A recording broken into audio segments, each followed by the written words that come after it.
Go ahead and call meeting to order. Shelley can do roll call, please. Yes, sir, Mr. Mayor, thank you. District 1, Councilman Rios. Here. District 2, Councilman Pastor. Here.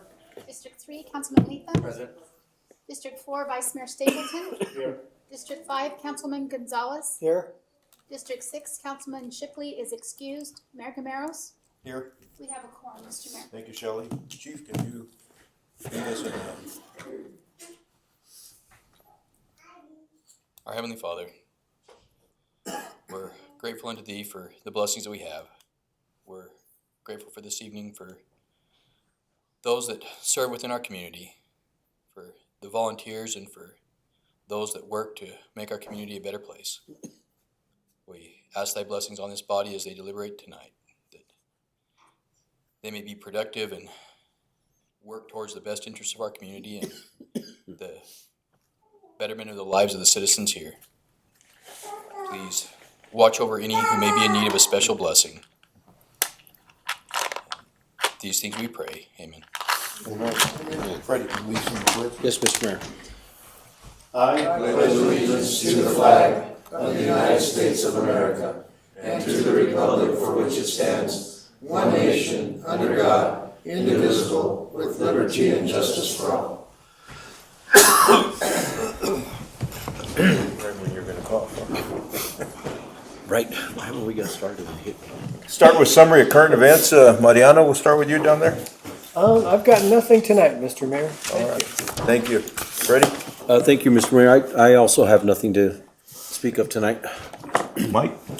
Yeah, Mr. Mayor, as you know, I walk around town a lot in my rehab requirements that the doctors have given me, and I was very pleased to walk down past Silver King and see that I think John and his crew moved the fence over, and I will tell you, there's a lot of people who wander the streets in in Globe, very, very early and very, very late, and they sure miss going up those stairs, and they're real happy to have that open, so kudos to you and your crew for taking care of that.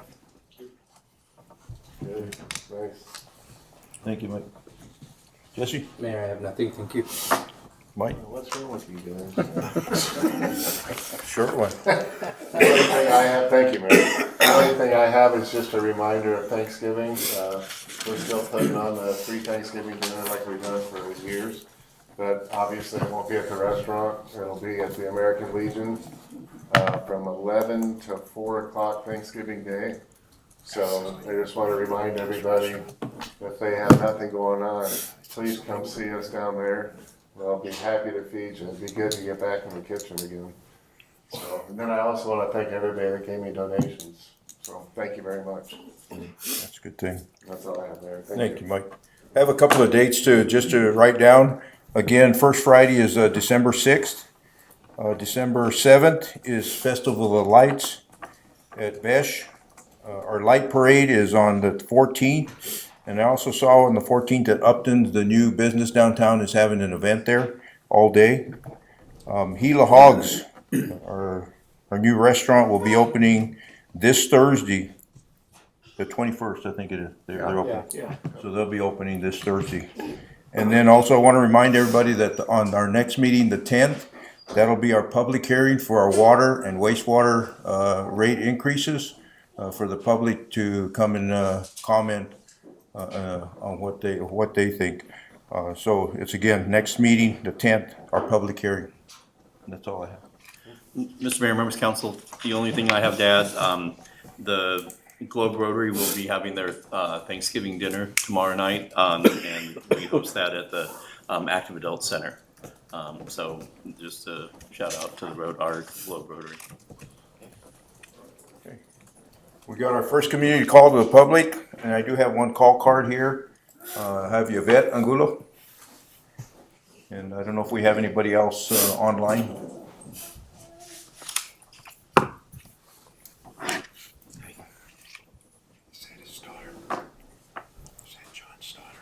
Good evening, Mayor and Council. Mayor and Council. My name's Yvette Angulo. This is Santana Lira, my coworker at the Salvation Army. We just wanted to come in and remind people that we are there. We just did our angel tree. We have 3 of them. ones at Walmart. We have another one at First Interstate Bank and another one at the Baptist Church in Central Heights. We are getting volunteers for our kettle program. We've done pretty good, but we still have open slots. We still have our food pantry there at the Salvation Army. We do assist with APS utility, and if we're not there when you come in or you call, please leave a message. We do have a voicemail. We return calls, that type of thing. And if anybody wants to volunteer for a kettle program, please come and see us. Get a hold of me.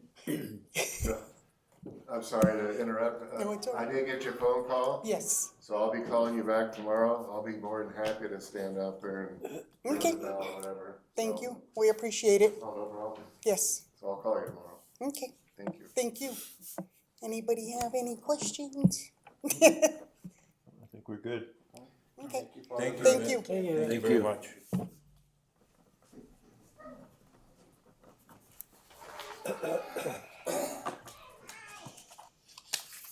So go to special presentations, and item 3A is employee recognitions of 5 years of service, November 4, 2019, for Melissa Steele, Economic Development Manager. And Linda, present.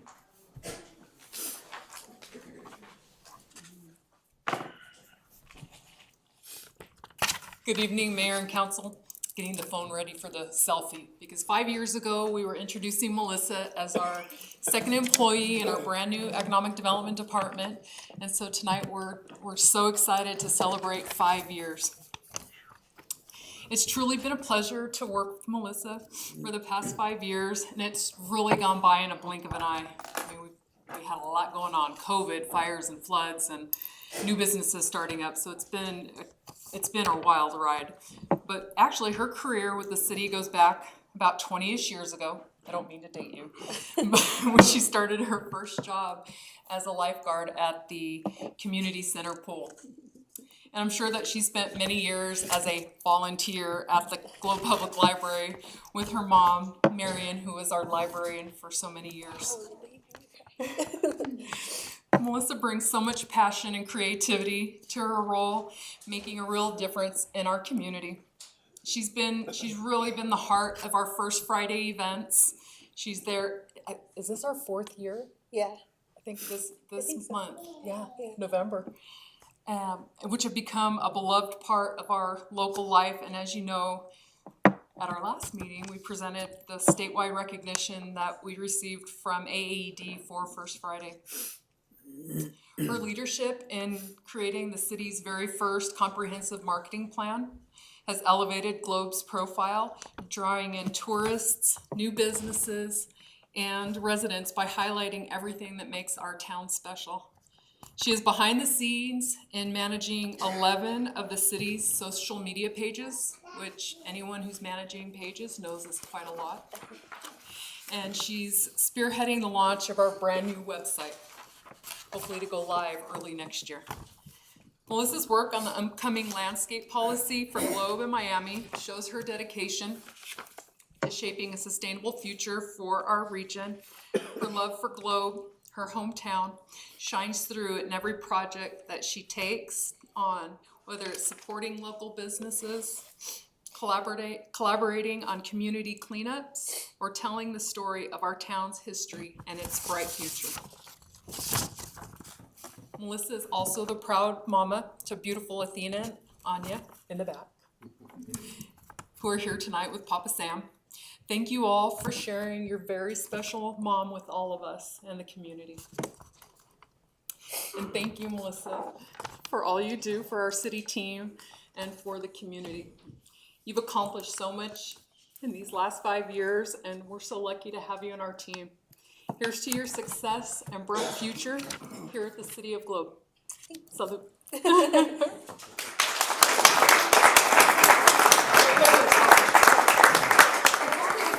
Yes, please say something. Okay. Awesome, thank you.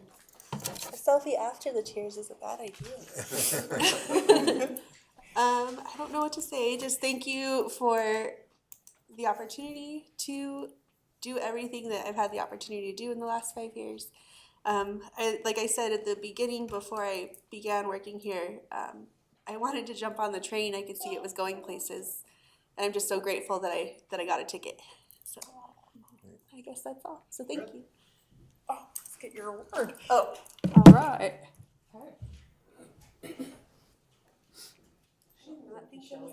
Yeah, you got it? You want to bring your family up? Sure. Yeah, Sam, want to come up with the kids? Come on, girls.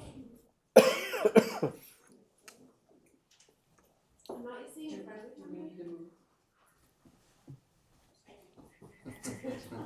You're good. It's about you. We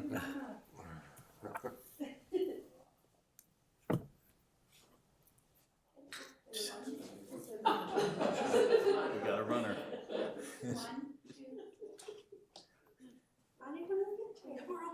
Carol, hold him.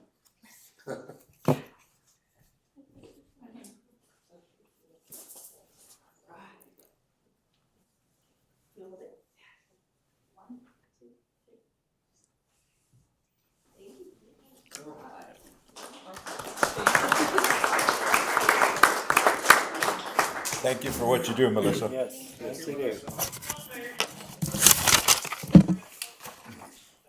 Item 3B is employee recognition of 10 years of service, November 8, 2014 for Angel Motto, Fire Captain Chief Robinson. And they gotta leave. Oh, no. We'll make this fast, Mr. Mayor, councils, given that they're getting ready to leave. Come on up, Angel. Life of a firefighter. So Captain Amato joined the department back in November of 2014. During that time, he has been a very positive influence on the department. Angel always brings a positive attitude to work. He likes to stay busy. He enjoys doing things in the community as well. He serves and does numerous things in the community with coaching. He spends a lot of time in the schools as part of his job assignment. Angel was also served a couple of different times as an interim captain prior to his promotion at the beginning of this year to the full-time status as a captain. Angel holds certifications as a paramedic. He holds certifications in technical rescue in both rope at the technician level and Swiftwater at the operations level.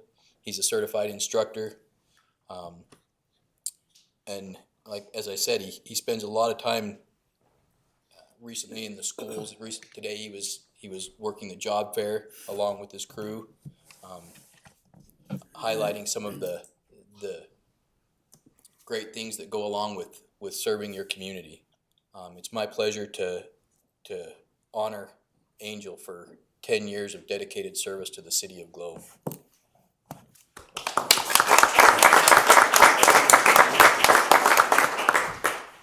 I just want to thank the city for the opportunity. Like you said, my certifications, you know, that's on the city's dime, and I really appreciate it. I love being here, and I'm actually from Tucson, and I live here now, so I'm planning on retiring here. My wife works here. I got support from my family and my crew, and Chris Mills. He's been with me since he's got hired, and me and him are the only ones that's never been split up. So, glad for that. Thank you guys. Thank you.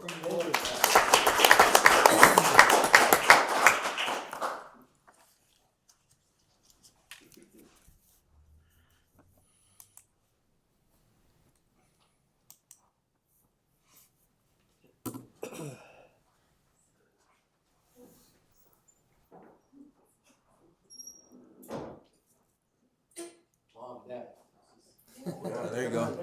Come on, bring him up. I just want to say a few things about Angel. He was hired right about the time I was leaving, a year before I left. I was glad to see Angel come. He's got a tremendous attitude, work ethics, and I'm glad he's been with us 10 years. I hope he's with us for his entire career here. He's an important part of the department.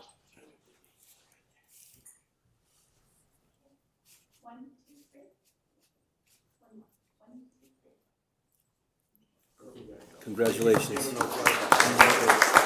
Thank you, Angel. Mr. Mayor, if I may. Yes, go ahead, Mariano. When I worked for the Division of Emergency Management, I was the National Incident Management System Coordinator. And there was one thing I was really stunned to hear.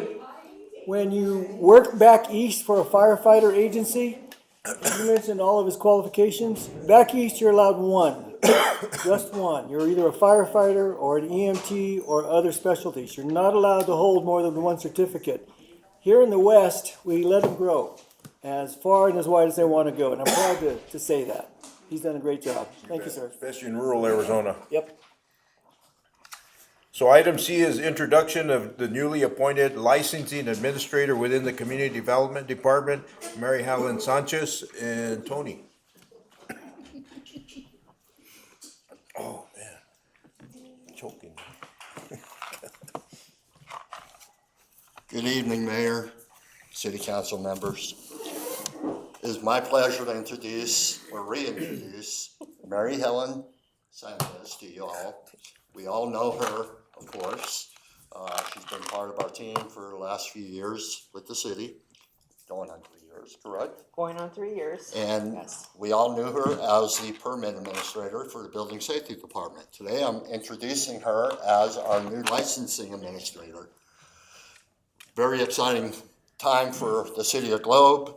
To be able to dedicate staff to our licensing department to better, of course, our services to the citizens of Globe.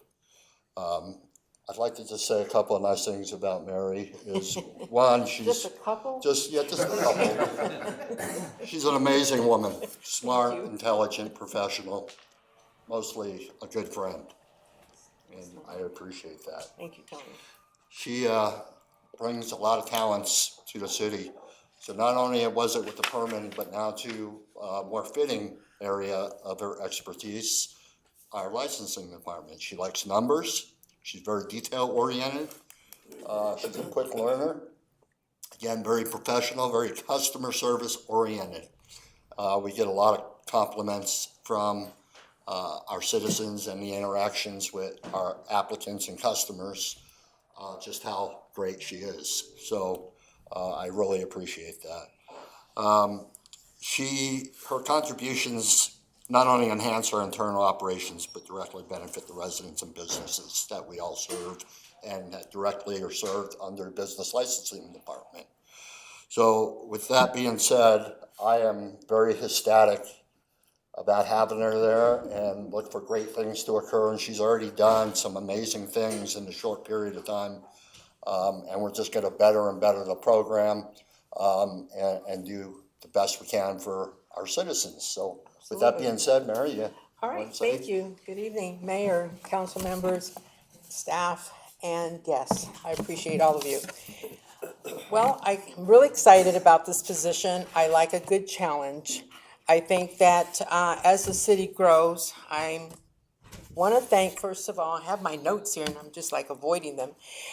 Thank you to Linda, Tony, Paul, who have been instrumental in identifying the need for a dedicated department for business licensing. As our city continues to grow, the need to upgrade the current process is inevitable.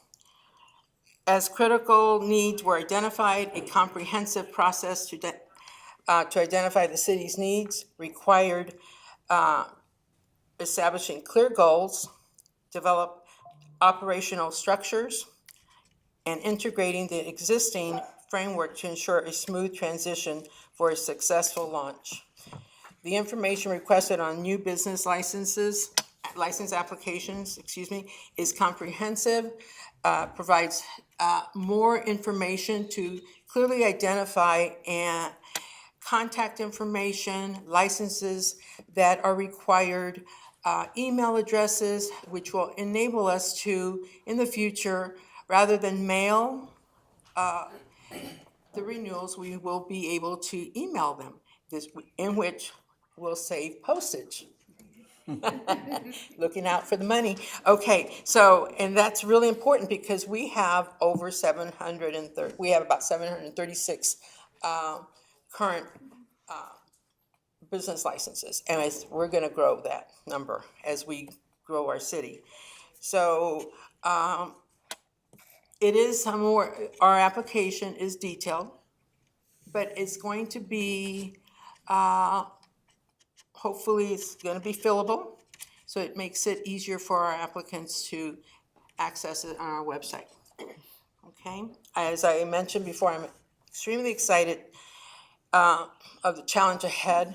It is, I've hit a couple of brick walls already, but with the creativity that I have, and I was, one night I was really, I really struggle with falling asleep, so I was struggling how I could contact a major, huge telecommunication business that had really needed to contact us.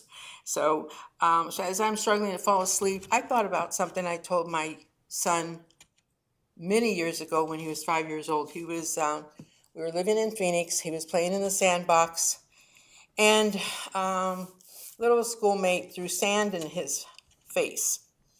He went to the monitor, the playground monitor, and she said, "Well, I didn't see it."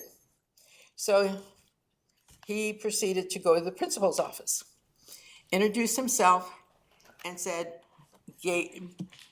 explained the reason why he was there. He says, "My mom said that if you can't get anything done at the bottom, you need to go to the top." So hearing that, I said, I taught this child this. So I'm thinking, I can't get a hold of anyone at the level I probably should, licensing department. So I decided to email the CEO. And did I get the results? Yes, we did. Not only did they pay the delinquent quarterly payments, they also have paid the one that's due at the end of December.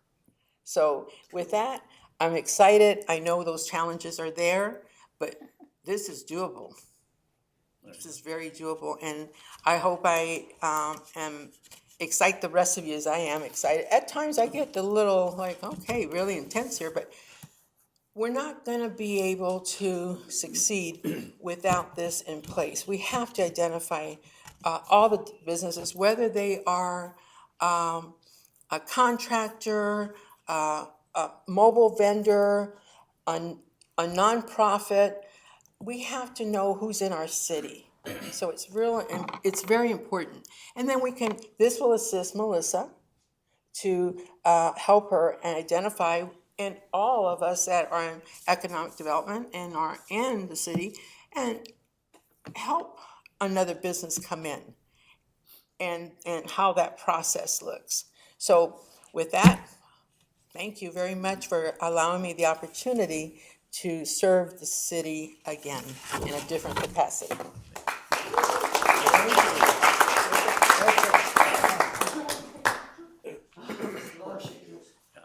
From far away, please. Thank you for not mentioning names too. So. Oh, I did not. I would never do that. Thank you. Okay. Thank you, Mary. All right. I just want to make a comment on it also. As we continue to build this team of development services, it's vital. And I should have mentioned it in my a report at the beginning when RCAC brought a bunch of different individuals from different communities throughout the state. I mean, they were from Texas, California, Nevada, and they came here, and they were here 3 days. And we were able to do a presentation. What they're here for is what we have done in our city. That they're at the beginning of where we were in 2018, and they were amazed. They came back. They got to tour the town. They got to see all the projects that are going on. So it was truly amazing. They were very appreciative, and they really, like I said, they're at the infancy of their start of economic development, and like I tell them, it doesn't happen overnight, and it's taken time to get to where we're at, to build our team, to be able to be responsive to a lot of the things that are happening, developers and investors. So it was great to see that here. So thank you. Thank you. So item D is business license application renewal process. Tony? Yes, sir. Good evening, Mayor, City Council members. I'd like to have your eyes focused on the PowerPoint in front of you. This will be short and sweet. Mary Helen covered most of this. Thank you, Mary. So I'm just going to highlight some things. So let me get a grip on.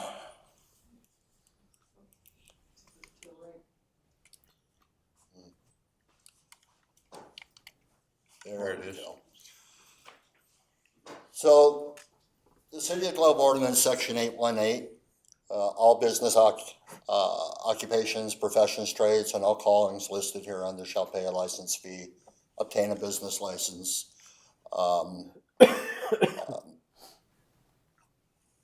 Also to pay such license fees as established by the City Council. Sorry, I had a little brain fart there.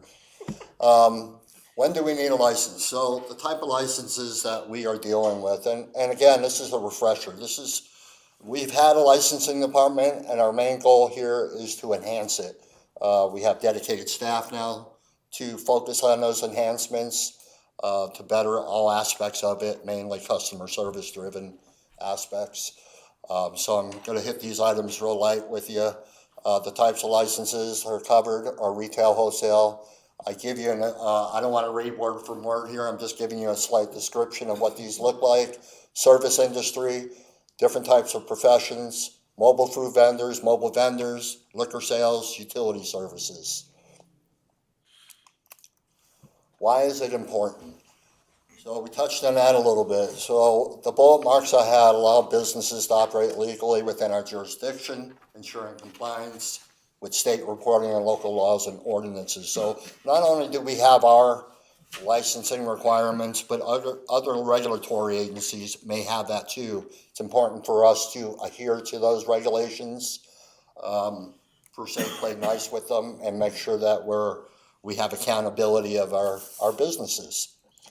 It allows us to keep track of the developmental needs, understanding what products, goods, services that we have in the City of Globe to offer our citizens, and then understand what we might need. That's economic development, and that's how it plays with that section of our city. Protects the public by verifying business legitimacy, providing credibility to customers. They know that they're a legitimate business and there's some regulation behind them. This ensures trust with customers and clients. Public safety needs. So a portion of our licensing fees go towards public safety. This is especially important so we can provide proper safety, public safety, addressing our available resources like personnel and equipment for our public safety. That goes both for police and fire. So we can adequately provide public safety services when needed. So why is that? Understanding the types of businesses we have, which sometimes we refer to as business registration versus business licensing, it's really the same thing. The importance of it is to know what we have. So if we know we have a business that deals with toxic gases or hazardous materials, that's very important for us to be aware of. We do fire pre-planning. We know what we might have to deal with. We look at the logistics around the business, neighboring residential homes, neighboring businesses, foot traffic, other types of corridors that we may be concerned about. So that all plays a role with public safety. You've all heard me talk about certificate of occupancy and the importance of that. This is not a new item. This is something that is part of code and has been for many, many, many years. So a C of O works with licensing. This allows us to get into buildings, so fire and building department can get in and do life safety inspections. This ensures safety to staff and patrons. So people have a right to feel safe when they go shopping. They take their families into establishments, they go visit a restaurant or a retail store, and they want to go in and they have an expectation of safety in mind. So that's the importance of business licensing. What we're up against right now, what we're including in the new development aspect of updating our licensing department. That includes website updates, information for our citizens to obtain. That's not only business resources, but it's about city resources and business licensing resources, just like we did with the building department. Now we're doing that with the licensing department. New fillable online forms, applications. This is another thing that makes it ease of availability for applicants, our customers, is to be able to obtain these forms online, fill them out online, submit them online. It's an easy access. Of course, we still maintain the paper for those who don't like to deal with the web. So, customer support. This gives direct contact. That will be with Mary Helen at this point, but it gives direct contact for, support of any type for business license. So rather than kind of being up in the air and going to multiple places, we have a one-stop shop with Mary to answer those questions or to direct as needed. Information and license requirements within the City of Globe. That again is a website update. And then we're planning a campaign in development / education for City of Globe license. So a lot of businesses may not know, in all fairness, what type of licensing is required in our jurisdiction. So this campaign will focus on what these aspects are, what we require, why it's important, how to get there, how to accomplish, and then resources for your business. All very important aspects. This goes hand in hand with our economic development, help grow our city, help provide some good customer service to our patrons and our city members and our small business members. So these are all the items right now that are on the plate. I also like to say that we, in the front lobby of City Hall, we had changed it up a little bit. So if you come through front doors to the left, you'll notice that we are formulating, and it's not done yet, a community resource center. So what that does is allow us to fulfill some of these requirements along with building safety. This goes in hand with our ISO that will be coming up in the new year. But it's great information for people to get literature, to find out the applications they need, to find out further regulations, answer questions they have. We have a forward-facing permit technician now that took Mary's position. So we now have that customer service aspect, and then the great addition of the licensing department. These are all great, exciting things for our city, and I am very, I look forward to all to come with it in the new year.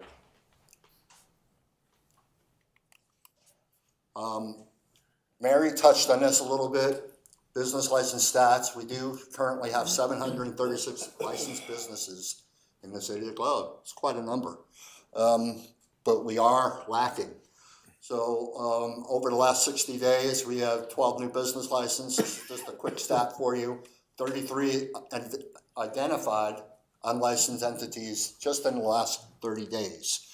Kind of gives you an idea of where we're heading with that campaign and the importance of business license, and to get all on board and to rectify the areas that we might be lacking. So our staff ready to assist. Again, Mary Helen is our license administrator, and myself as the community development director here to support that. Are there any comments or questions? Freddie, go ahead. Yeah, so that graph that you showed, how many licenses we had, 730 something, then you had a breakdown of 12 and 33. Are those included in that 730 total, or are they in addition to? The 12 are, the 33 are not included in the 736. And by the way, that number is now the 12 plus the 736. Paul, you're the mathematician here. No, I really am. I just needed to know if that was included. It's close to about 750 now. Okay. But the 33 are not included in those numbers above.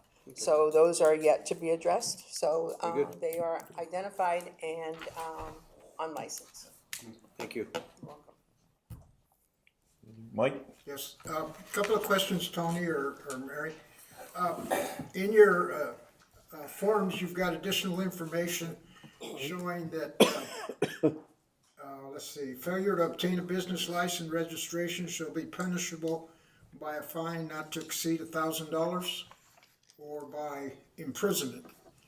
So if I'm out there running a business and I haven't got a license or anything, you could actually throw me in jail? Well, that's an ordinance code, but keep in mind that it's not just the license part that you have to be concerned with. It's the IRS and Department of Revenue. Okay. So they get to make some important statements to read as such and enforce as needed. And we all know dealing with Department of Revenue and IRS can come with some strict punishments if we don't adhere to their regulations. Okay, so my question is up in the, somewhere in here, I can't remember. Business license fee is due at time of application. Is that information posted, or do they know how much it's gonna cost them, or is it based on what type of business it is? So that information's right on the application. It's also on the website to let them know that. And then it's based on a type of business. So we do have what I refer to as specialty license. Under our ordinance, we call them professions. These are places like the marijuana grow facilities or massage or, other items, doctors, utilities, and the list is quite long. Those all have vetted, approved by mayor and council fees that we adhere to. Okay, And so that's what we follow. all right, okay, thank you. That's all I have, Mayor. Yeah, I had a couple of questions, Tony. Yes, What sir. is the cost of a basic license? I mean, if it just a low end, a basic license, if they're not doing a lot of, costs and stuff, what is the basic cost? So, An annual? Sure. Our approved ordinance has a scale. It's a gross scale of income, and it starts at a particular number to, I'm going to tell you, it's 50,000. With that being said, most businesses fall within that first line item in that scale, which is a $50 license. So it's $50. That covers your processing fees and so forth.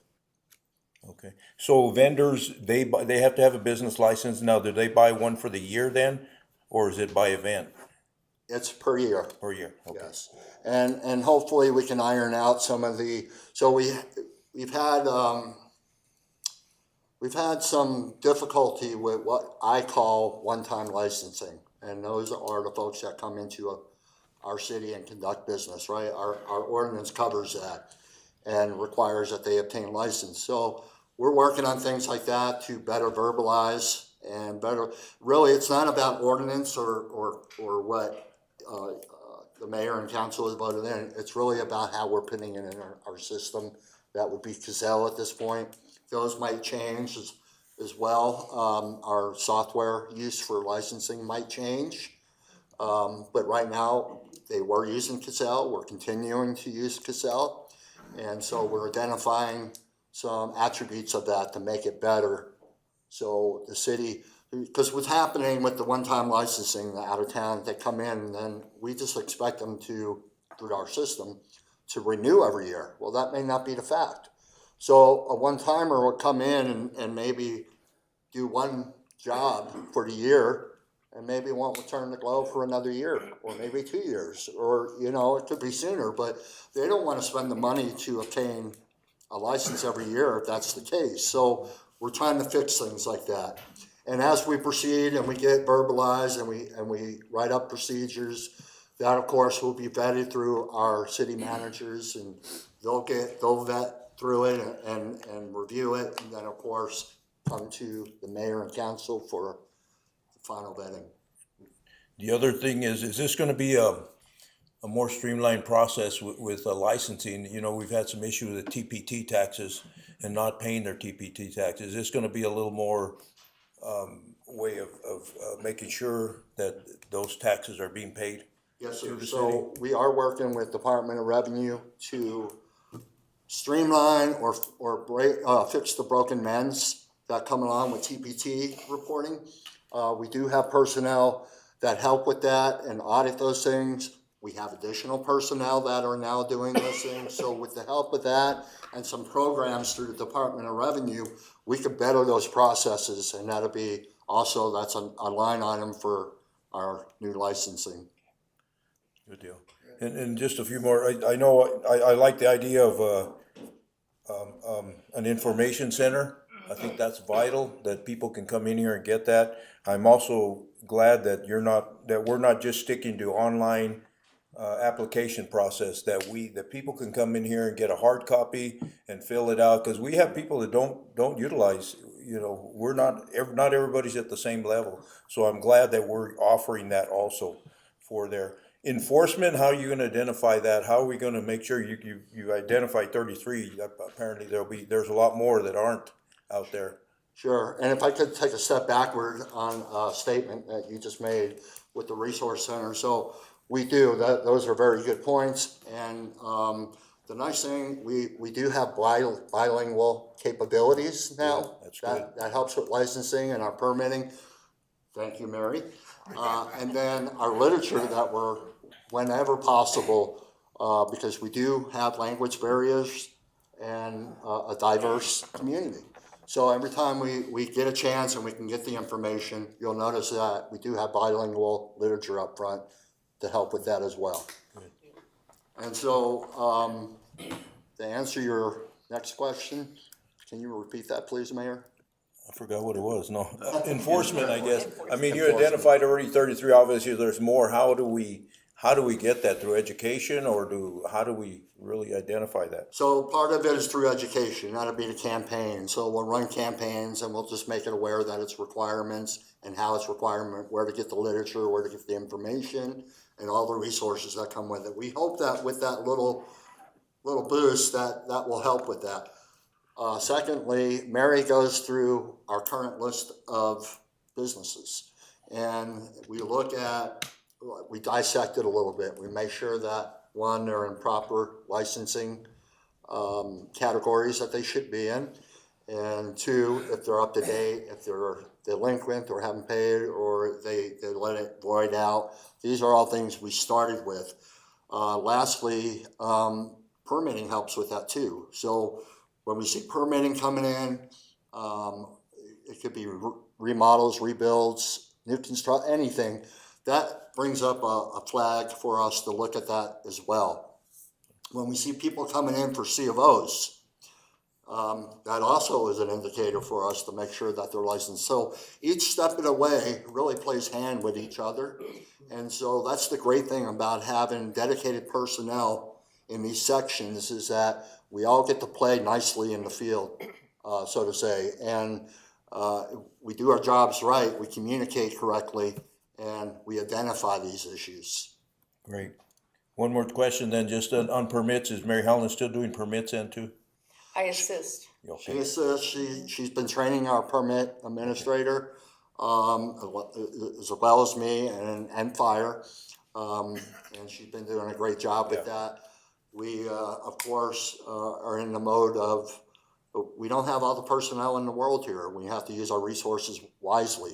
So we train everybody to cover each other where we can, so we have backup when people need to take time off or things happen. So we want to make sure we don't have service disruption to our community as little as possible. It's always going to happen. It's just the nature of the game, but we're trying to minimize that and do our best to deal with it. Mike, you got a question? Yeah, Tony and Mary, and I don't want to duplicate what Al said, but I think, I just have a curious question. I noticed this weekend, somebody selling pine nuts in the dirt parking lot. And very close to the road, Yes. extremely, like So right at the I'm sidewalk. just curious, do they have to have a license? So, And then like a gal selling tamales out of the trunk of her car in the parking lot. yeah, these are great points. And I don't know if you all saw the recent news story on Channel 3. They ran on unlicensed mobile food vendors and mobile vendors. And this has become a deadly issue. They've had fatalities because these folks aren't following the right rules. They're unregulated, they're unlicensed. This is the importance of licensing. this is one of the areas that we touched on. And so they're not doing the right things. Not only are they not getting proper licensing through the authority having jurisdiction, but they're not going through the health department. And so when they're serving food out of the back of a car or truck, pine nuts, tamales, anything, pizza, it doesn't really matter. It's not a good idea. And so we are enforcing that as well as we can. Our code enforcement does deal with this. We all actually do, so we're all eyes on the road when we're out and about. And we've, when it comes to unlicensed vendors, we had cleaned that up quite a bit in the city of Globe. And the ones that are good vendors, they come in, they want to operate correctly, they want to play game correctly and do all that's needed and provide good food, service, commodity, whatever to the people, to their customers. The other ones, not too sure. And again, going back to the news stories, these are usually people in unmarked vehicles. They're usually white vans or trucks. These are things to watch out for. They've had serious issues around the counties surrounding the city of Globe. So our police department have been notified. All of our personnel staff have been notified of this. We're on the lookout for it. And as we do see them, we address it. Okay. I have one other question that I'm not too aware of is that I understand a person can get a cottage license. Are you familiar with that? A cottage food license? Yes. So you can make food out of your house as long as you have that license and sell it. So there are different rules and regulation with cottage food. That falls on the health department side. Okay. And not on the business licensing or the city side. It's really the health department will regulate the type of food industry or sales that that party is partaking in. Cottage foods is just one of them. Okay. Thank you. If I may add, when a vendor comes, and they're normally at First Friday, so when the application is submitted, we have to have a copy of that cottage food license and permit from the county to complete. That's part of the paperwork that's required for that type of license, dealing with food. Okay? Mr. Mayor, members of council, and to Tony, you guys are interacting with county health pretty regularly, aren't you? And Oh, giving yes. heads Yes, up, sir. you talk to each other. Absolutely. yes. Every day. That's what I thought. Yes. Heaven.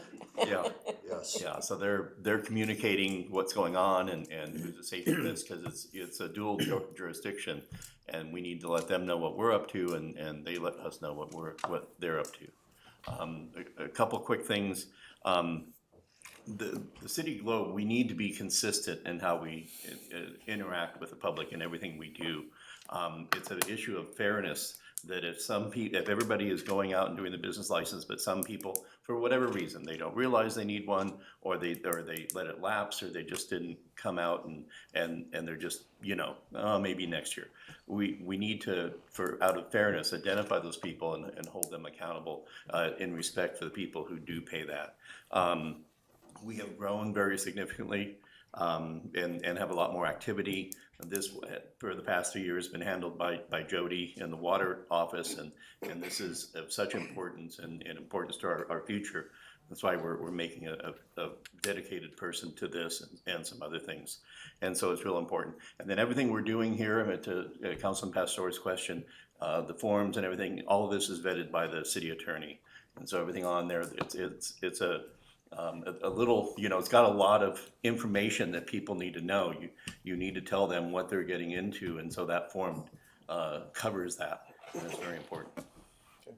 Mike? So I just have one more general type question. So like when we have Apache G, do the Chamber of Commerce take care of the licensing and everything, or does each vendor have to take care of their licensing? So those are special events, and we have a special event person that deals with that piece of licensing. So those are special event permitting. Oh, okay. But there is an aspect of license that comes with that. So anytime that we have retail sales, people selling items at, it doesn't matter a special event or not, they're supposed to have a business license. They're generating revenue and they're collecting taxes, and they're supposed to be reporting that. So to answer your question is licensing does regulate that aspect of it. Special events regulates the event and all that comes with the event, to include public safety. And then county health might have regulation that comes in. Fire would have regulation that comes in. There's a lot of players that come to the table when it comes to a special event. We make sure that it's done correctly, safely, the environment is kept safe. And so that's why all the players are there. Does that answer your question? Yeah, kind of. But that's good enough. I can clarify further. That's all right, that's fine. Okay. Anybody else? Thank you, Tony. Thank you, Mayor Helen. I just want to say one more thing. I could not have done this without Jody's help. If I could just sneak into her brain for about a year and withdraw all the knowledge she has, the willingness that she has demonstrated to all of us. I know she wants it off her plate, but she is the most gracious individual, willing to help me. I never have a dumb question. I've asked her, how do you do that again? And she said, okay, let me show you. A great teacher. I don't know how she did this piece of it and keep us above water and all the other things that she is expected to do in the water department. So I really appreciate her and want to thank her, and I thank her often. So I'd like all of you to understand that her contribution has been immense. Great, thank you. Yes, she's good. Thank you. Mayor, council members, thank you.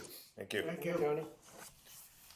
Item E is Hill Street School Apartments, a Gorman project update. Linda?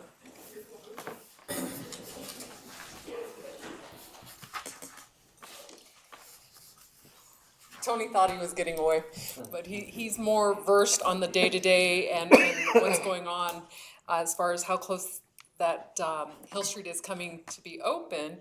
And so I'll let Tony start, and then I'll share some exciting news as to when that day will come.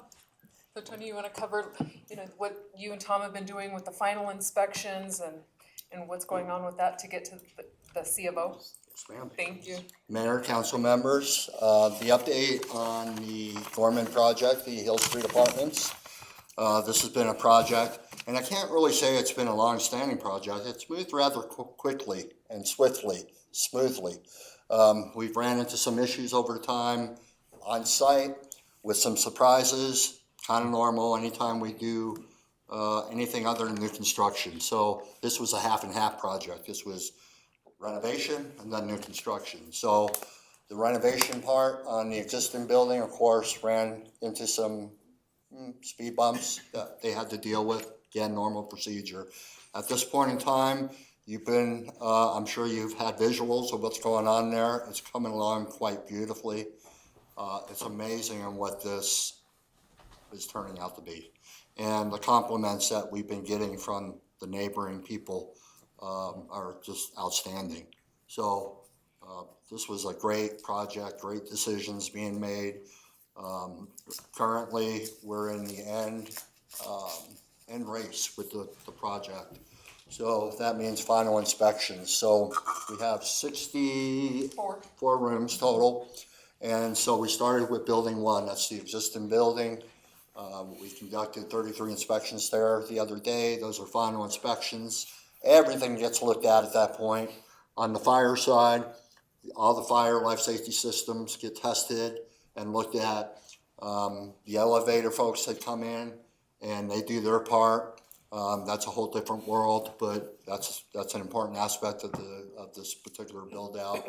We have some final remaining items on building 1, and then building 2. They just fired up the electrical in building 2. If you go by there tonight, you'll see everything's lit up. It looks beautiful. All the lampposts are in. All the exterior lighting is in. All the interior lighting is in the on. Everything's being tested. make sure everything's functional and safe. This is a normal part of this aspect of development in this phase. So with the help of Tom and myself going out there doing these inspections, we've been quite busy with this project. Looking forward to take it to the final end, which should be here in December. Everything should get wrapped up and the issuance of C of O. Now, there could be some surprises that pop up that might prevent some things. I don't guesstimate that. Everything's looking good. We had solid work done in the building and solid inspections, thorough inspections done throughout, both under the fire and the building side.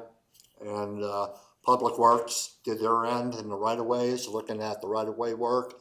Everything's looking great. It's exciting to get this finished up.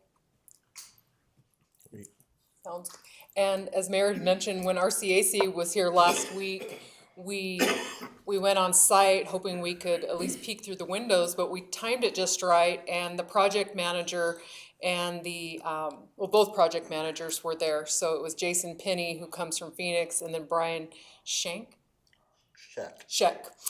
He was on site, so they let us in, and even though we didn't have the proper PPE, so please don't tell the building official, but we did go on site, and we were able to see the gym and one of the rooms, and they were just absolutely beautiful. They did share, some of those road bumps that they had hit along the way, the huge tank that no one knew was outside that fueled the boiler that was once there. That probably cost about 6 weeks in time, but they kept rolling with it. And just things that came up against inside of the building and with the new build. And so they had to make some on-the-fly calls that Brian said that really didn't hinder their progress. So they had a fantastic team. They used local trades when they could.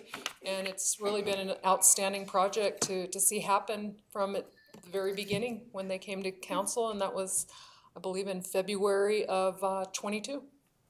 And so we're here today, and so that leads us to the Hill Street School media tour and the community open house. So if everything continues to go well and as planned, we're working with their marketing staff who will be hosting a media exclusive First Look tour on December 11th from 10:30 to 11:30. And so it will be by invitation only, and I believe that the public will be invited to attend later on that day. And again, we're working with them, I think later on this week, on those details. So as soon as those details are finalized, we'll send that out to council, and you'll see it splashed all over social media and of course radio and our website. Is that an opening day, the 11th, or, I mean, is that No, that- for them to move in? When is move in? No, that's an opening, and the media to be invited in to take a look at the rooms, at the amenities, which include a fitness center, a media center, laundry rooms, of course, but we don't know what opening day would be. Still don't. Or at least move-in day. So we're guesstimating it's December. Okay. Any questions, comments? And members of council, also I wanted to have John give a little bit update. We had the discussion about the three-way stop and the traffic study. And we have results from that, and also talk a little bit about the donation of the infrastructure. So, Mayor and Council, as Paul just mentioned, one of the highlighted areas was we knew, with the increased traffic, there's significant traffic in there. So, one of the things as far as safety and concern, up this far, Gorham has actually already fulfilled their part as far as the striping program that was set in place through our engineering department and per the plans. We had some outstanding issues, not really outstanding, but some site clearance issues that we're concerned about.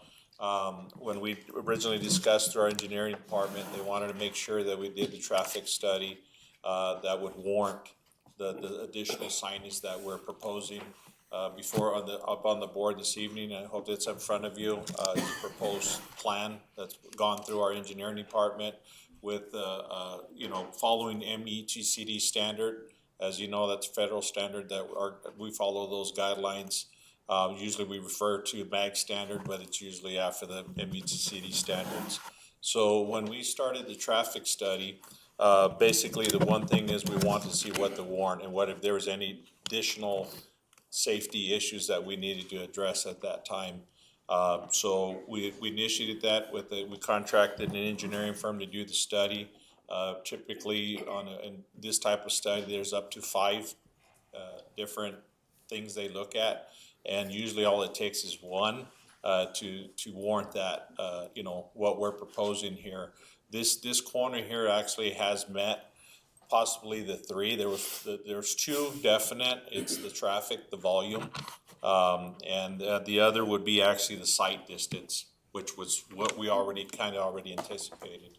The third would have been the crash history, but because of the timing and how fast we're wanting to get this proposed with the project getting completed, the crash data was not fully available, but with the amount of traffic that is in that corner, they still listed it as a possibility. So that's truly what we're trying to avoid, right? So that's why at this point right now, it does meet 2 on the criteria on that list, and it says sight distance and the 8-hour volume. So what's proposed tonight was basically the restriping. Like I said, Gorman already completed the striping on Maple and on Devereaux. What the city would be doing and coming in doing the additional work is actually the crosswalk that years ago we had that crosswalk. But we did our project, our mill and fill project, and at that time the ADA requirements weren't being met, so they actually, because it was an ADOT funded project and we didn't meet the standard, they didn't stripe it. So we anticipated doing the work, so that there's some completion that needs to be done, but the signage, the placement of the poles and everything is basically to this design here. We've just got to get out with our engineering department and lay out what's the final, the dimensions on the crosswalk. But the signage, it is the stop ahead signage, it is as indicated, but we're also gonna put the stop signs out there that have the flashing beacons around that, because it's gonna be even for the locals, it's gonna be totally new, just like when we took out our street lights downtown. It's gonna be, it's gonna be a highlighted, and especially with all the additional lighting on the project itself, I think it does look great. It's gonna put a big emphasis on the sidewalks in that intersection. So there's only one sidewalk we still needed to do, but I don't see that as being an issue. It's just the realignment. But the signage and everything, actually, we already have in place up at our yard and ready to get to this point upon completion. Any questions, comments? So, Mr. Mayor, members of council, the only other thing I wanted to add on the donation of the right-of-way improvements, the way this works, we pulled a bond on the contractor that if there's a problem with the work that they do in our right-of-way, we can pull a bond and say, okay, you kind of did that work and it didn't go well, and so we're protected against faulty work. We have looked at this. I spoke with Luis this morning. We're very close to releasing that bond. Normally we release it on certificate of occupancy, but we may release it at any time at this point because everything is completed. The work is such that it's been in there for a long time. We feel comfortable releasing that, and so we want to help them get their paperwork cleared up and get that money back to them. So I just wanted to announce that to council that we will be giving them the go-ahead that we will release the bond. Mr. Mayor, just a Go ahead, comment. Mariano. My family's home is up on Bankers Avenue now, and the angle is right sighted into that development. So when they flipped the lights on recently, boy, it's bright down there. It's beautiful. Just a beautiful development. I really like that. Good. John, will those stop signs be in with the anticipated start date, you think? I believe that we can hit that start date. The only thing would be the stripe. What I'm basically looking at once we get final everything that we did, and I was waiting for that, is actually to hit that mark, because of course the colder it gets, the longer it's going to take to stripe the road and everything else. So right now is the ideal time to do that. So I believe we can hit. The only thing we may still have to finish up is the sidewalk on the on the Hill Street side where Nerdburger's at is just that transitional, because there's additional work that we'd have to do there, but that shouldn't take that too much longer other than the signs. But like I said, having the material was my biggest concern, because once everything, we always talk about supply and demand, but we ordered those prior anticipation for this, because I felt with the amount of volume we had in that corner, I even expressed that with Paul originally, I didn't think we'd have an issue to get the warrant for that corner there. Yeah, it does have a lot of visual effect now, now that all the fencing's gone, you can see more than we anticipated. It does look a lot more clear at the site, but these enhancements, I think definitely gonna make the mark. Great. And Mr. Mayor, members of council, just so you know, if we were to decide to put that stop sign in on our own, we would need permission from council, but because we have a warrant that says, it is needed, that is our liability protection as engineer who knows the traffic has done that, and so we're doing that without permission. This is information only, but we did want to share with you because it is going to be a big change in education we need to take care of and everything like that, and just start that education process. Great. I do have one more for Linda, and I don't take it as a complaint, but I've received a couple of calls of people that are anxious to get a return call, and they're not getting return calls because they want to be able to move in there too. So we have talked to their leasing manager, who is on site now and actually lives in the community, and so they're returning calls in queue. So they're processing. They don't want to take all of this information, and by the time they get over here and answer this call, they've already filled the occupancies with, the first, let's say 64 calls, or the first 120, I think is the number of occupants that actually can live there. So just please tell them to be patient, and that they're processing as quickly as they can, because of course they have to go through a lot of the background, especially if someone is qualifying as low income. So they're doing their due diligence on that, so they're moving as quickly as they can. Great, okay. Thank you. Thank you. So I'd like to ask council, before we go into consent calendar, if you're okay with moving up the late agenda item. We do have the city manager for Miami, Alexis, here, and that really ties into the Gorman project too. Yeah. If you guys are okay with that. Yeah, we can move that up. Move that up. Danny, if you want to put that back up. Okay, so we'll get the slide back up there because it matters. Oh, okay, yes, yeah, we need that. So the late agenda item is, that's the wrong one. Do you have it? I don't have it. Okay. Yeah, I got it. 7A, council will discuss and possibly approve a letter of recommendation requesting the Copper Mountain Transit Bus Stop number 23 Globe Safeway be relocated to the designated site 1 block south along Hill Street at Sutherland Street, renaming bus stop number 23 Hill Street School. A little history, and then I'll call Alexis up on it. I'm part of the local transit advisory board that we meet on a quarterly basis. This was brought up about 6 months ago to the board to really consider and think about a transit stop there with the amount of people that are going to be living or staying there. We do studies on, or the coordinator, Melinda Baeza from Miami, the administration gives us the numbers, and really the Safeway stop is only like 0.73% in a quarter. So it's less than 1%, and they don't really pick up people there, they leave people off there. So what we had recommended is to, and again, it just, if you add another one, then I think it'll, and Alexis can talk more about this, it'll add more time to the other routes. So I think it's better if we look at taking one away and adding one.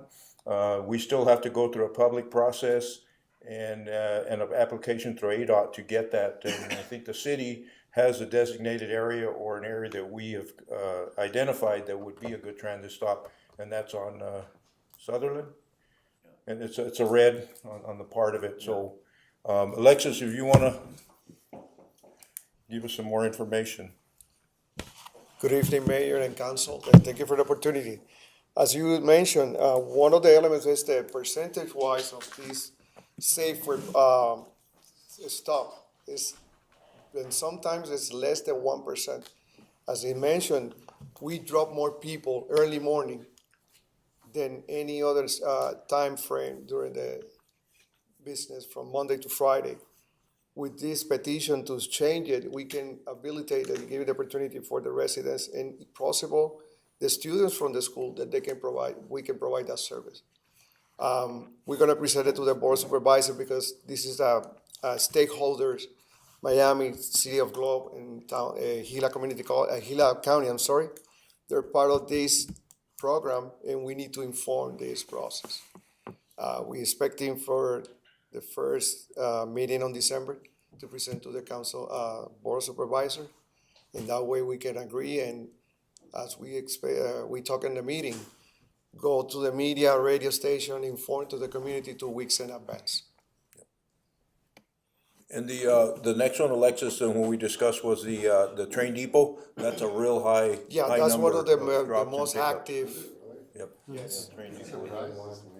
That's about, in some cases, 17% of the. One of the highest ones. The highest one. Wow. Yeah. So really, you know, and there is no bench anymore at Safeway.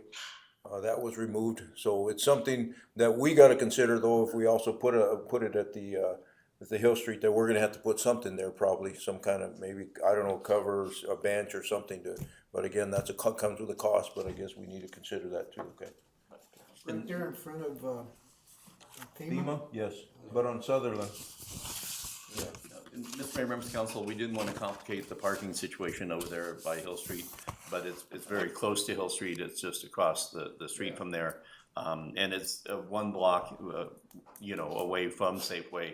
Anybody that did want to make it Safeway could, but having all of those residents have access because of the nature of the, it's important that they have that secondary access. That way they won't need a car.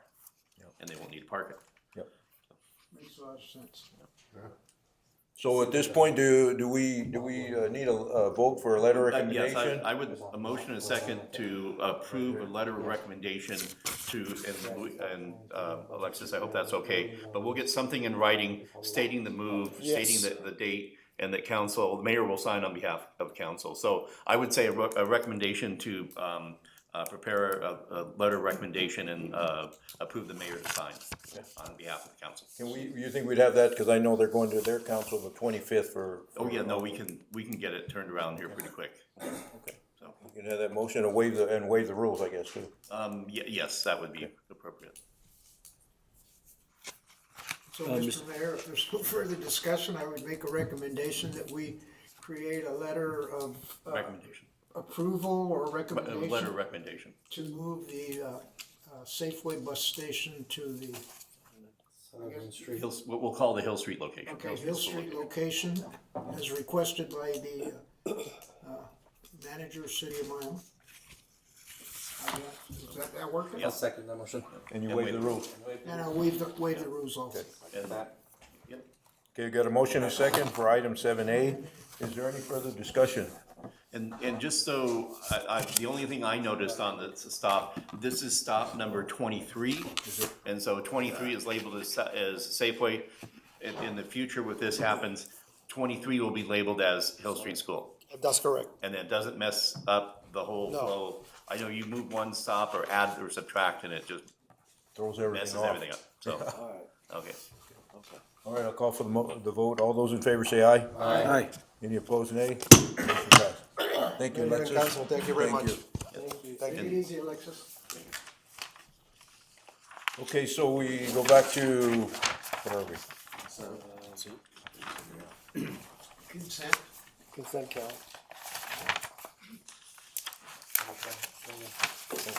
Consent agenda. Consent calendar. Matters listed on the consent calendar considered to be routine have been acted by one motion and one vote. Public hearing items are designated with an asterisk. Prior to consideration of the consent agenda, the mayor will ask whether any member of the public wishes to remove a public hearing item for separate consideration. Members of the council and or staff may remove any item for separate consideration also. Item A, consideration of waiver of section 2-4-10A prior discussion rule to allow action on the balance of the consent agenda. Accounts payable, $658,643.02. 2A, October 22nd, 2024, meeting minutes. Is there anybody from the staff, public, or council wanting to remove any of these items separately? No requests from the audience or from email, anything on the phone? I don't think, you know. No comments or questions, Mayor. I motion to approve the consent calendar as read. Second? Motion and second for approval of the consent calendar is read. Any further discussion? All those in favor say aye. Aye. Any opposed, nay. Motion passed. We have no new business.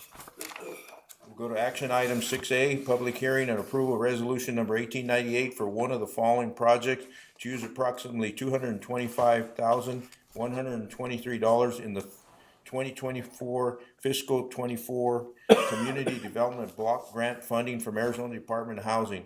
Possible considerations include ADA improvements at the Upper Community Center Complex, road building demo, ADA improvements at Round Mountain Restroom Complex, City Hall ADA improvements to access bathrooms, change and main door, Globe Head Start building improvements, and skate park improvements. Shelley, can you read resolution number 1898, please? Thank you, Mr. Mayor. Resolution number 1898, a resolution of the mayor and city council of the city of Globe authorizing the submission of an application for FY24 State Community Development Block Grant Funds, certifying that said applications meet the community's previously identified housing and community development needs and the requirements of the state CDBG program, and authorizing all actions necessary to implement and complete the activities outlined in said application. Does council please would that read? Yes. So, Mr. Mayor, members of council, I'm gonna take this one. It may seem like deja vu. We do have, just so we do have Angela Gatto from CAG also here. Correct, and we spoke earlier, and when this came forward, I think in July, we had gone through the process and had a vigorous discussion and a vigorous vote. But there was when CAG got to the point of finalizing the contract and everything like that, it was discovered that there was a hiccup in when the ad was run, and it was scheduled to run on a certain day, and it got bumped a week and no one knew about it. And so it did not run in the proper sequence. And so the state has asked that we redo the running of the ads, the public hearing, and then the vote on that.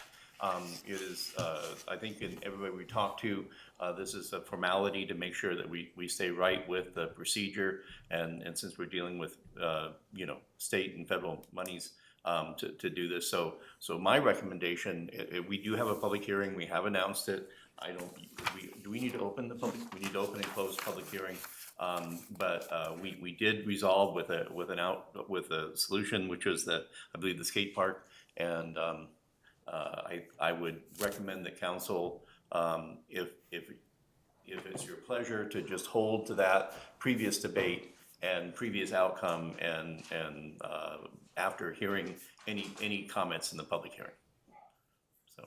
So if you want to. And if you have any questions about the process, I'm here, Angela's here, or the projects, staff is here to answer that. Or if you want to just do the public hearing and then reaffirm your vote as decided in July. Do we have, Angela, you have any comments on that, further comments, or we had Linda and John down too to comment? No? Okay. No? Took me a lot to keep them both there, so.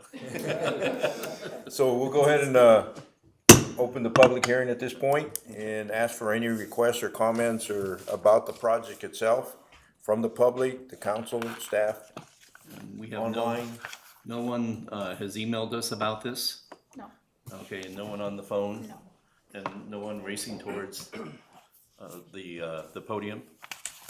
And so I think we have no further comment that we can determine input on this decision. Okay. No comments, no questions, so public hearing is closed. We'll go back to regular session and request a motion. Make a motion to approve resolution number 1898, approving the skate park improvements project to use the approximate amount of $225,123 and 2024 federal CDBG funding from the Arizona Department of Housing. Second. Motion second for approval of item 6A. Any further discussion? All those in favor say aye. Aye. Any opposed, nay. Any abstaining? Motion passed. Okay, item B is discussion and consideration to award contract number CS-20250107 for the AMI water meter installation service line investigation to Phoenix Water Solutions in the amount of $972,023 with funds for this project to come from account 5080540005 grant funded capital outlay and 508051-425 securing future water to be submitted to the Water Infrastructure Finance Authority for reimbursement to the Water Conservation Grant GF 24805031. Travis. Thank you, Mayor, members of the council. It's the final step in this long journey of trying to get renewal or replacing our water meters. And so we did go through the procurement process. We advertised on August 14th. We received one bid that did not qualify for the qualifications that we had set forth. So we rebid it again on August 21st and received 5 bids. We received 2 bids that were lower, but they again did not qualify. And so the third lowest and responsible bid was Phoenix Water Solutions for the amount stated in the agenda.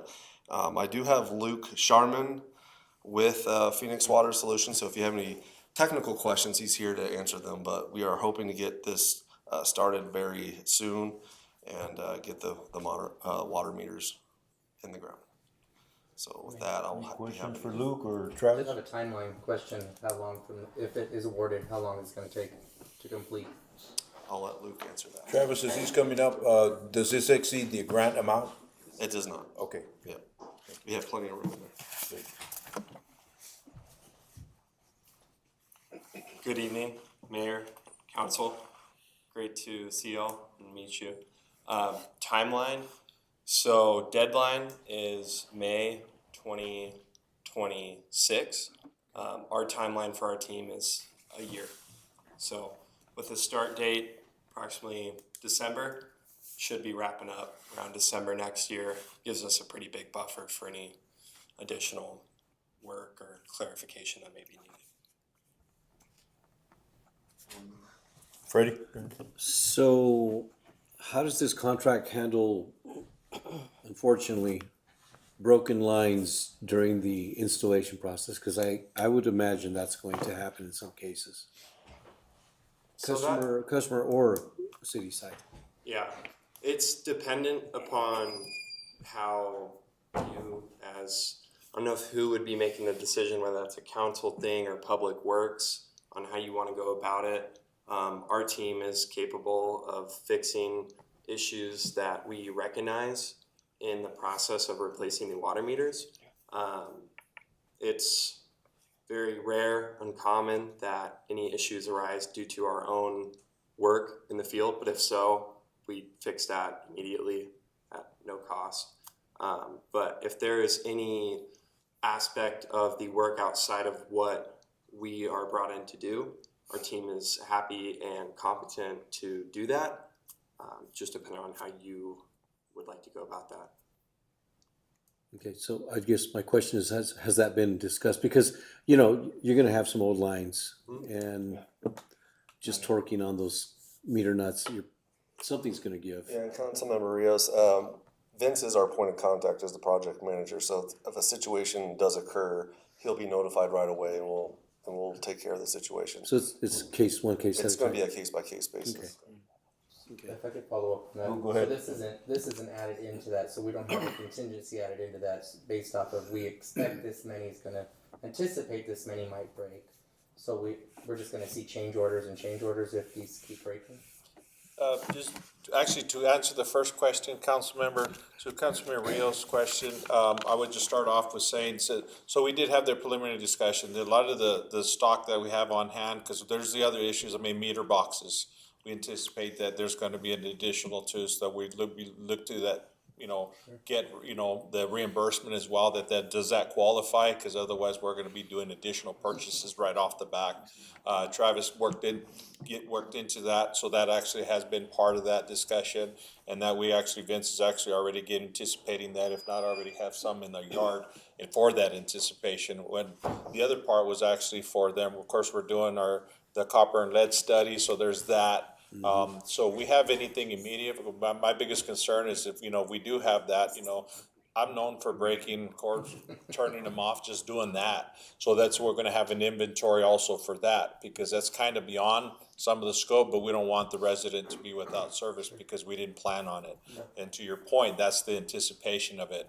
And being historically know with some of the things that we dealt with, those are the things I've been bringing up. Jody's been really adamant. Do we do this? Does this, so historic, issues that we've actually tried making sure that we're gonna be, when this group comes in, that we have staff, and that was something that was indicated in the process that, we may have another water leak somewhere else, or our staff's limited, so this type of staffing that they would have available, and how many staff they would if they feel that they're gonna get behind on schedule, or if we start seeing a pattern of reoccurring issues, that they're willing to come forward and increase their staff to stay on schedule. If not, it slows down. They have an anticipated amount of meters that we would change daily, but we also said we wanna have a weekly update meeting to start the process, to see if there's anything immediate that we need to start addressing from the get-go, not halfway through the project.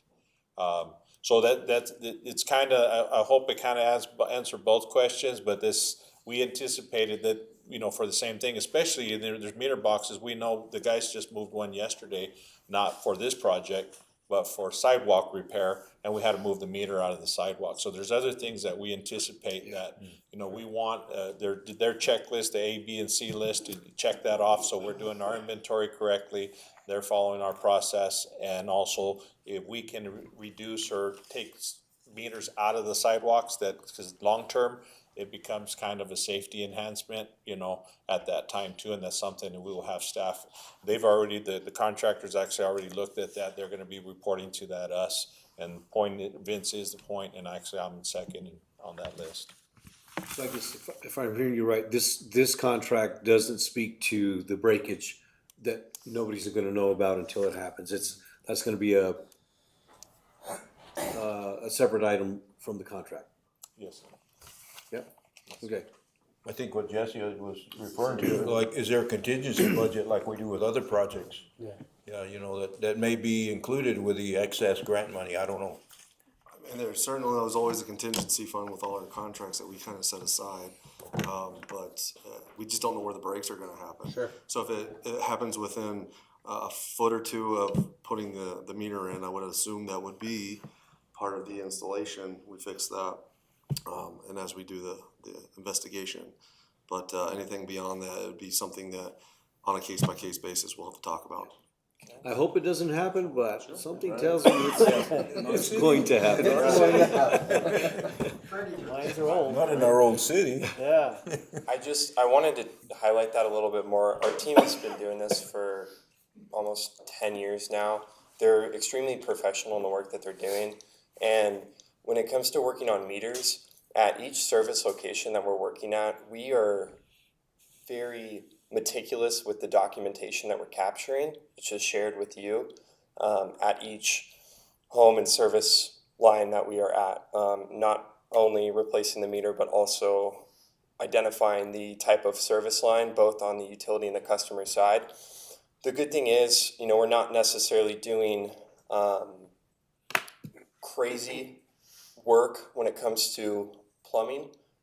So our team is very adept to identifying any issues when it comes to lines that are maybe have a higher likelihood of breaking, or curb and angle stop valves that are frozen, and those are documented, recorded, and provided to you to address. If you want our team to handle it, we can, but ultimately that's your decision. Yeah, by no means was I critiquing your company's ability or inability. I just was thinking outside the box, like, when this happens, how are we going to handle it? Yeah. Okay, that was it. But you're a professional company. You do this. It's part of your job. It's part of your business. I have full confidence that you can do a really good job. Again, my question was, when it happens, how are we gonna address it? And not due to your workmanship, just due to the age of the pipe and, things like that, and the valves, even on our side, right, Yep. Okay. Any other questions? I'm sorry, I do have one question for John.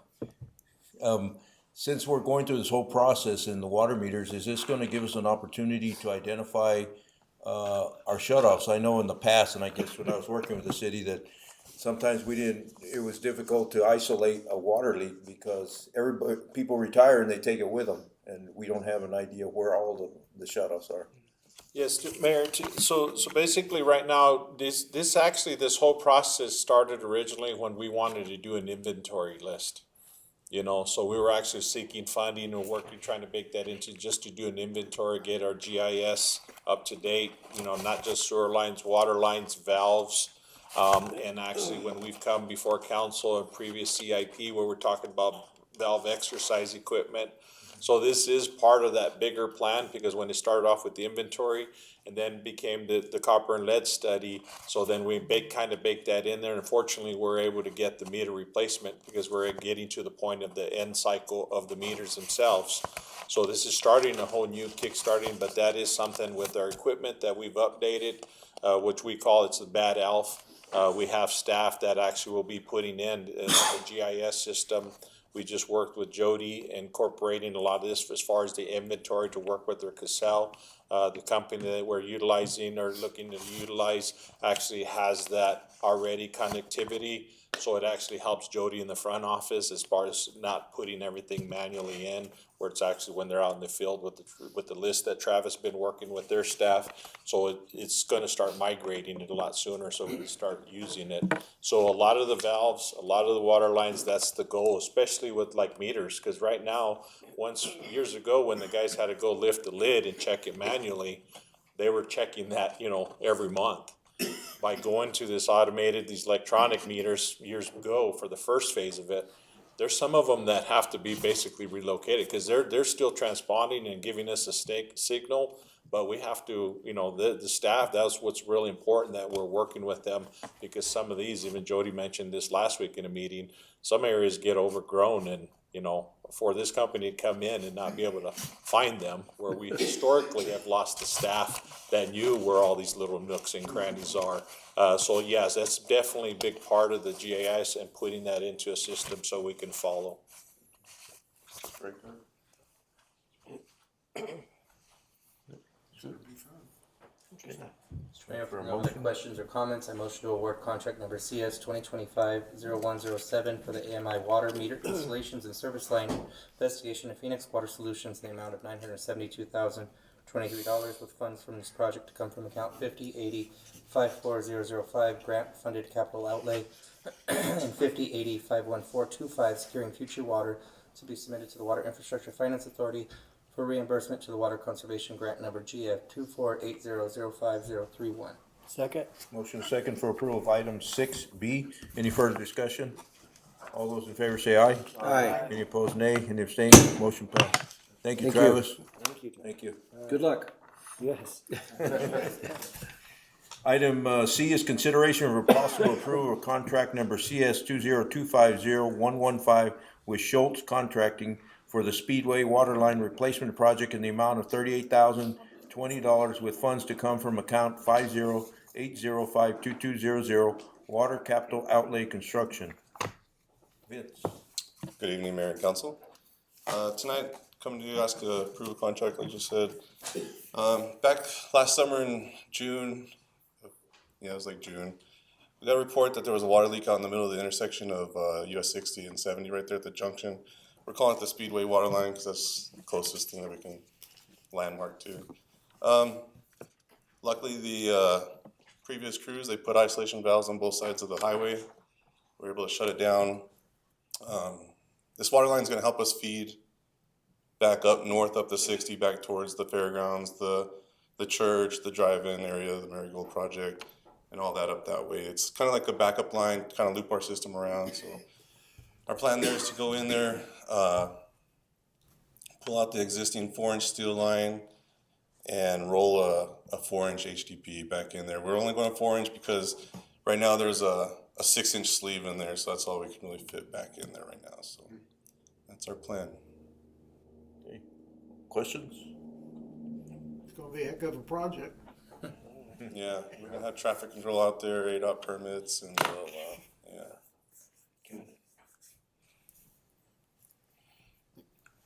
If there are no other comments or questions, I motion to approve contract number CS 2025-0115 with Schultz Contracting for the Speedway Waterline Replacement Project in the amount of $38,020 with funds to come from account number 50-80-5220 Water Capital Outlay Construction. Second.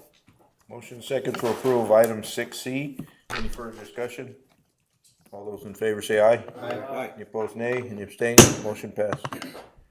Good luck, Stay where you're at, Vince. Vince. Thanks. Item D, As long as we're not doing it, we just get to watch them do it. consideration to approve change order number 1 to contract number CS 2025-0120 with JJ Electrical Contracting for the soccer field light replacement project in the amount of $1,045 for additional light replacement on Trujillo Field, with funds to come from account 1061-51307 Public Works Park Maintenance. Vince. Yeah. Last council meeting, we came to you guys asking about, going out for a contract with JJ Electrical to replace some lights. There was a call to the public, we made some action on it. Uriel and myself, we reached out to a few local electricians here in town. JJ Electrical came back. The plan is to replace 32 light bulbs up on our large soccer field. So when he went up there and did it, he replaced as many as he could, but found out that some of the ballasts were so bad on the lights, and we didn't have that planned in our project at the time. We thought it was just bulbs. So with the extra 16 bulbs we had, we went down to Trujillo Field where we played the co-ed soccer or softball, junior high softball, and we were able to put 16 lights there on that field, and that's what that change order is for. So those have already been installed then? Yeah, yep. Mayor, if no questions or comments on motion as read. Motion second for approval of item 6D. Any further discussion? All those in favor say aye. Aye. Opposed, nay. Any abstain? Motion passed. Thank you, Vince. Thank you. Thank you, sir. We already did late agenda item, second call to the public. Do we have anybody online or on phone?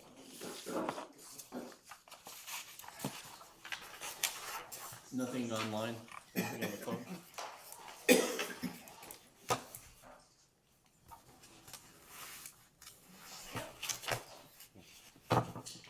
Nothing on the phone. The scheduling of meetings? Nothing other than the fact that we have canceled the second meeting in December. We just have one more meeting this year. One more, yep, December 10th. You know, bring your popcorn. Yeah. Future agenda items?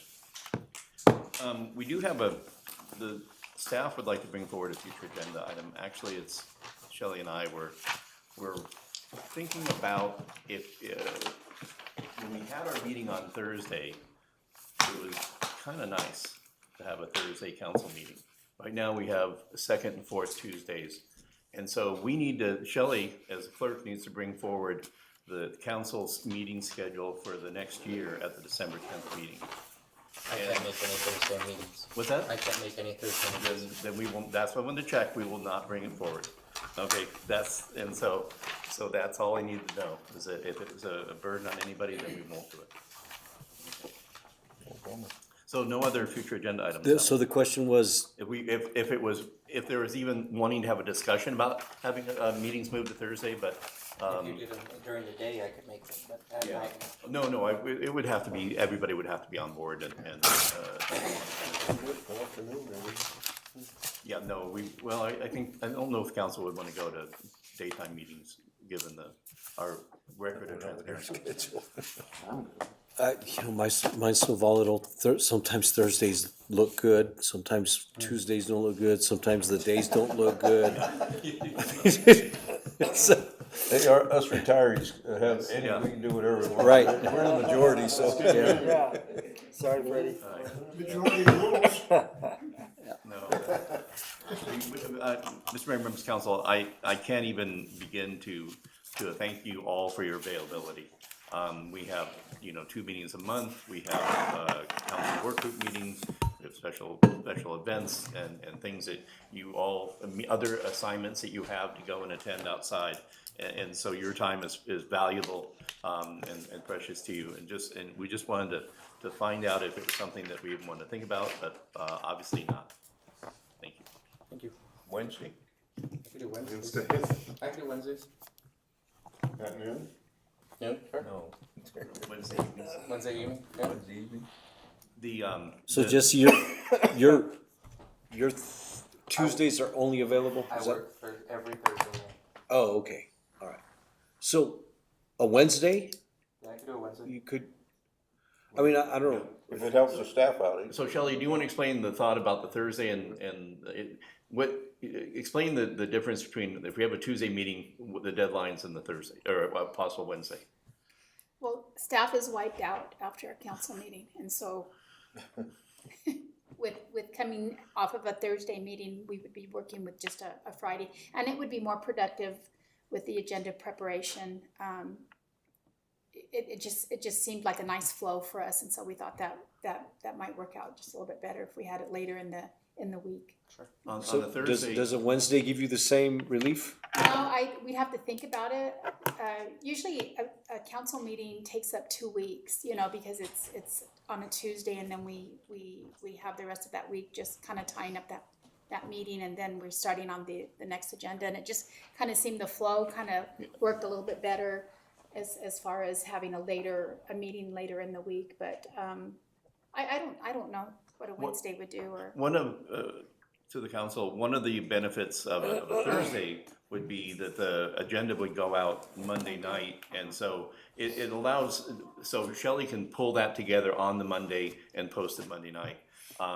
It allows staff and our attorney, who tends to work all hours of day and night and weekends, to be able to get things over the weekend, and then it's gotta be in her email or in Agenda Quick that Monday, and then she can just assemble it. We can have a meeting, make sure all the pieces are there, talk about what's going on the screens and things like that. So the one advantage would be to allow us to publish the agenda on Monday night. Now so then the question would be, if we were doing a Wednesday meeting, would you be comfortable with publishing on Monday night, or would you want us to still publish on Friday? If we're publishing on Friday, then might as well keep it to Tuesday. But we can have that discussion on the 10th when we bring a calendar forward, and we could show you a calendar that offers both Tuesday and Wednesday. Honestly, because of some other obligations I'm in seasonally, moving to Tuesday works for me. Yeah. So, But it's seasonal, it's not all year long. So Wednesday would be better? Or any day but Tuesday. Yeah. But we all have our challenges, I get it, so. Anyway, if it's worth discussion, and I understand that, that if it helps staff, I think that's really what we should be looking at.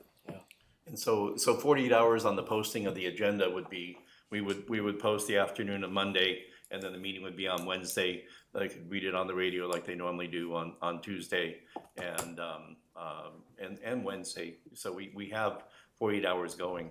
So if you look at business days, we post on Friday evening. It's available Monday, Tuesday, working days. So you still hold those 48 hours of weekday availability of the agenda by doing that. And it gives Shelley a week without even having to work on the agenda. So she has agenda week and she has non-agenda week. Right now, agenda creeps into the tail end of 1 week, and then into so it's all, every week there's something going on. Yeah.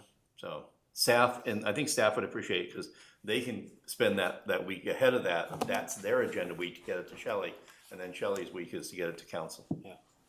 So. Think about it. So Wednesday would be the one, and I will check with, Councilor Chipley's not here. Wednesday and see how it works out. Yeah. At least Wednesday.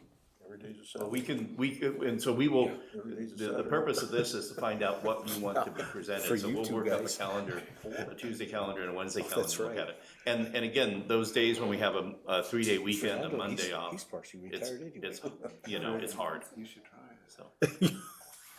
I'm trying to get All there. right, we have a motion for adjournment? Motion made. Second. I did Motion have is- Oh, sorry, go ahead. That's okay. I just noticed on, the future regular meetings, there's just a typo. January 14th, 2024. Thank That Wednesday. That's a Wednesday. you. No, we're going forward, backward. I don't wanna go back. Okay, so, may I hear the motion and second again, please? Who did the motion for adjournment? Jesse? I second. Yeah, I made the motion. Jesse and Freddie. All those in favor say aye. Aye. Meeting adjourned. Thank you for attending. I'm not sure if you're still doing.